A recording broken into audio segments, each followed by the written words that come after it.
Anime. Japanese animation with such huge plots.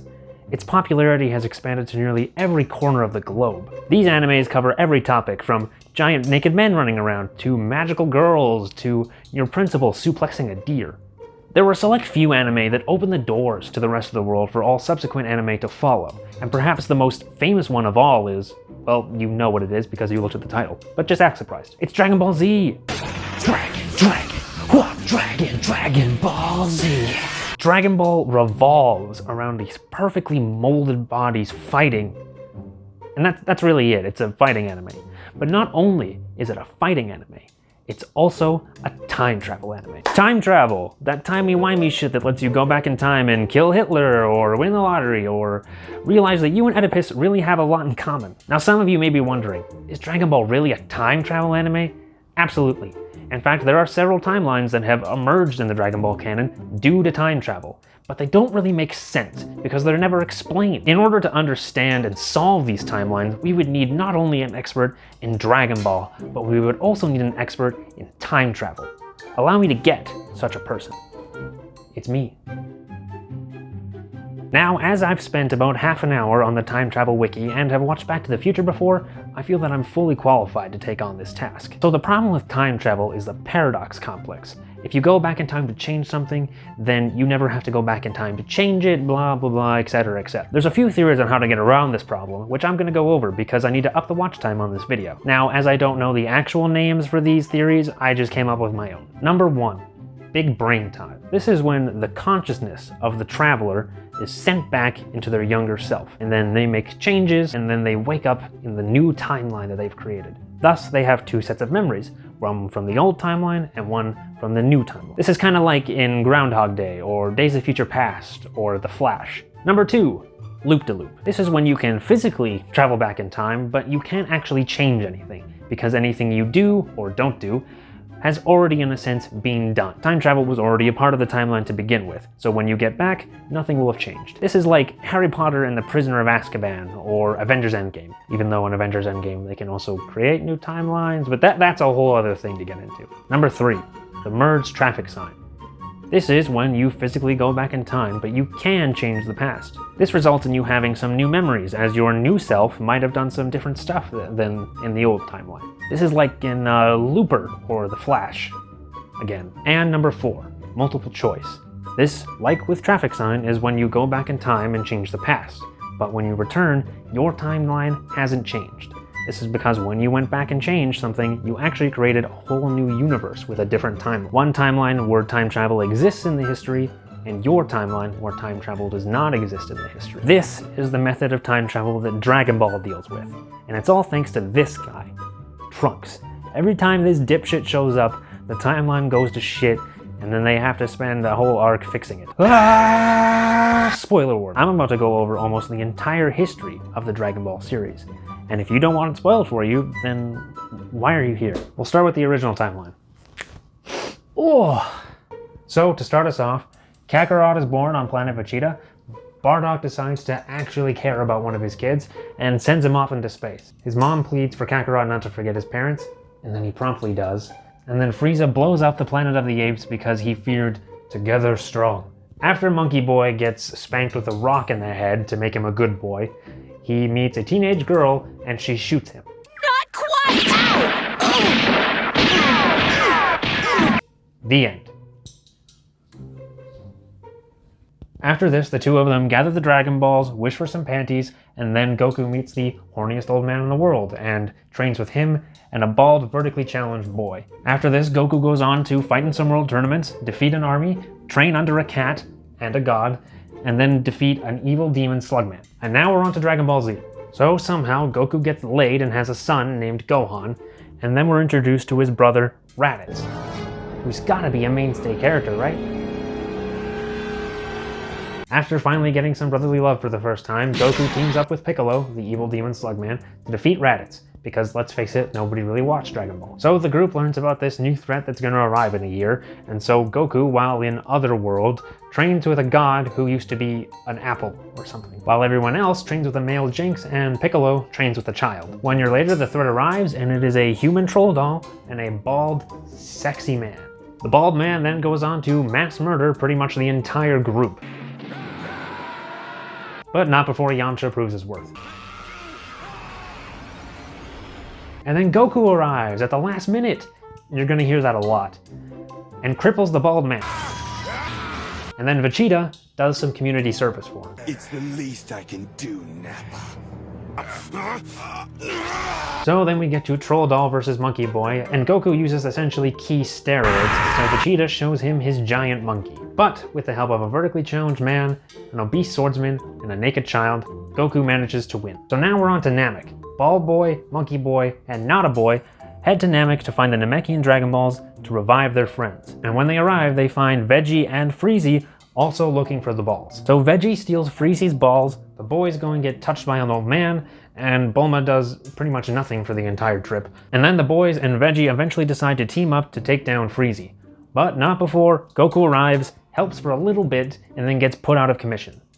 Because of course. So they do manage to use the Namekian Dragon Balls to wish back Pickle and bring him to Namek. Pickle becomes two guys and then fights Frieza for a bit, but then Frieza turns into a Ridley Scott lawsuit and starts wrecking shop. And then he transforms into his final form for some reason. And then just as he's about to kill Veggie, Goku arrives at the last second. And then for some reason, he blocks all of these beams and then not the one that kills Vegeta. And then cue the longest anime fight in history. Still. To this day. And then Goku becomes the legendary Super Saiyan and manages to defeat Frieza in 5 minutes. So Shenron boops everyone to Earth, Goku manages to defeat Freezy, and then make it off the planet just before it explodes. The group then uses the Namekian Dragon Balls to wish back all the Z-Boys who died previously. But then what's this? Frieza, he's alive and he's come to Earth for his revenge. But that doesn't get too far because Goku arrives again at the last minute and kills him and his dad. And then, just a little while later, Goku dies again due to a heart virus. What? So in the original timeline, after all of this, after defeating a space Napoleon Hitler, Goku dies from a heart virus. Stay vaxxed, kids. And then do you remember that army that Goku defeated from way back here? Well, the scientists from that army made some androids, and then they kill him, and then they go on a rampage on some island, and so the Z-Boys show up to stop them, and then they all die. Also, Vegeta didn't die before knocking up Bulma. Nice. So Gohan tries to defeat the androids for the next few years, but doesn't succeed at any point. And so then he goes and trains Vegeta and Bulma's son, Trunks. There he is. And then Gohan goes to fight the androids and dies kind of intentionally so that Trunks will become a Super Saiyan. This is back when becoming a Super Saiyan actually meant something. So Trunks also tries to defeat the androids but doesn't succeed, so he uses his mom's time machine that she just built to go back in time to when Frieza arrived, kills Frieza, and then gives Goku a cure for his heart disease. Trunks then helps this timeline Z fighters defeat the androids of their time. We don't really know how they defeat the androids in this timeline. It's kind of presumed that they use the kill switch. Trunks then takes said kill switch back with him to his timeline and uses it on his androids and defeats them that way. Trunks then gets ready to make another trip back in time to celebrate with the boys of Timeline D, but gets killed by a horror movie cicada. The cicada then regresses to be smaller, hops in Trunks' time machine, and goes back in time to a year before Trunks arrives. So just to recap, Goku dies of a heart virus, a little while later the whole team of Z-Fighters die, and then just when things look up, Trunks has destroyed the androids, and then he gets killed by a bug person. Yeesh. Can't get much worse than that. So, since Cell, the cicada thing, traveled back to a year before Trunks arrived, not only did he create a new past timeline, he also creates a new future timeline. Now these are the timelines we might know. We got the Dragon Ball Z timeline, the one we all know and love, and then we got the future timeline, which is incredibly dark. But we like Trunks, so that's good. So, just like before, when Frieza comes to Earth for revenge, Trunks arrives from the future, kills him, and then gives Goku the heart virus cure. So, long story short, Cell comes out of hibernation, kills a lot of people, absorbs the androids to become perfect, and then hosts a tournament to see who's the best fighter most powerful dude, you know, it's Dragon Ball stuff. And so everyone deals with this the traditional way that they know how. Everyone goes to training, except for Piccolo, who then becomes 3 people. And again, long story short, Gohan wins, but Goku dies. Now that Goku's dead, Goku passes the torch to Gohan. And this is as cool as Gohan gets. Trunks then travels back to his timeline and just destroys the androids straight up. And then he also kills his timeline's Cell.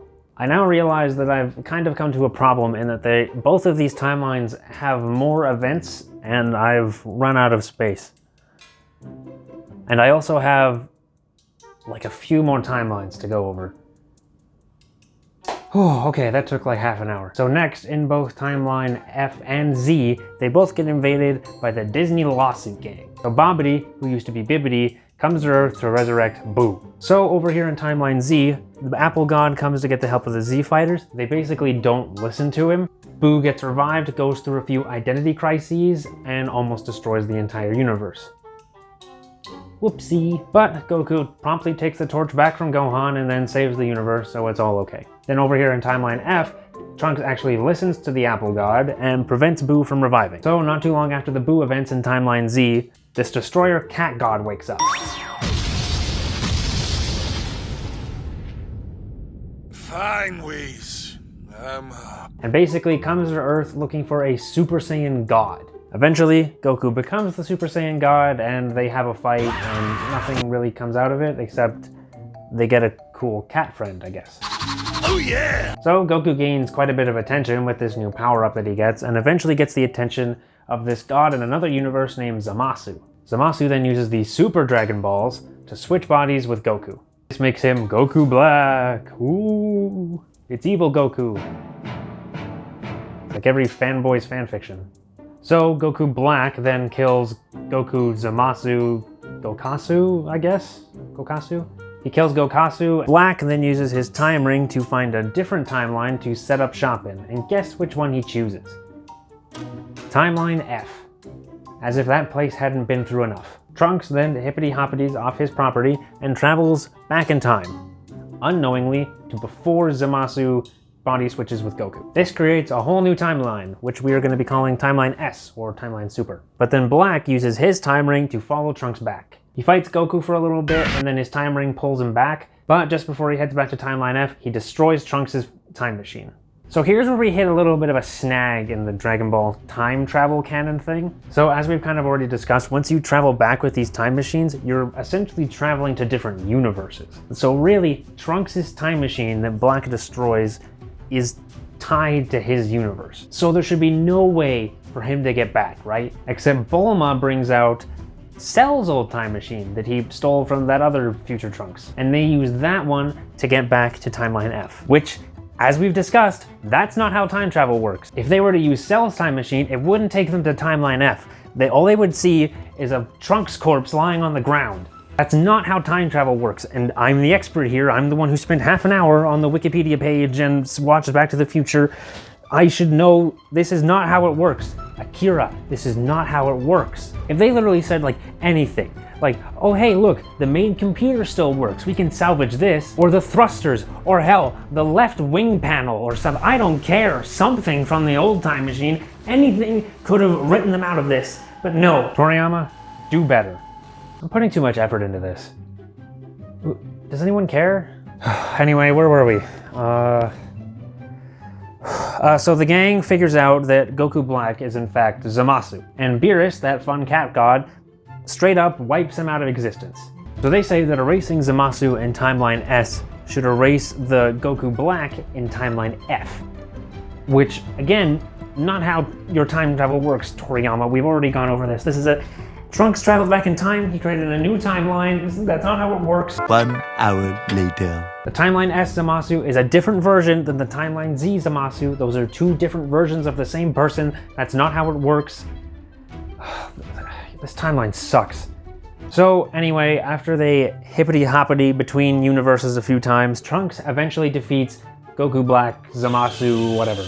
But then Toriyama raw dogs him in the most unfair thing ever, and Zamasu's essence, I guess, still kills everyone on Earth. So the gang gets the god of everything to erase pretty much the entire universe. So Trunks and his girlfriend are the only survivors from their whole universe that just got wiped out.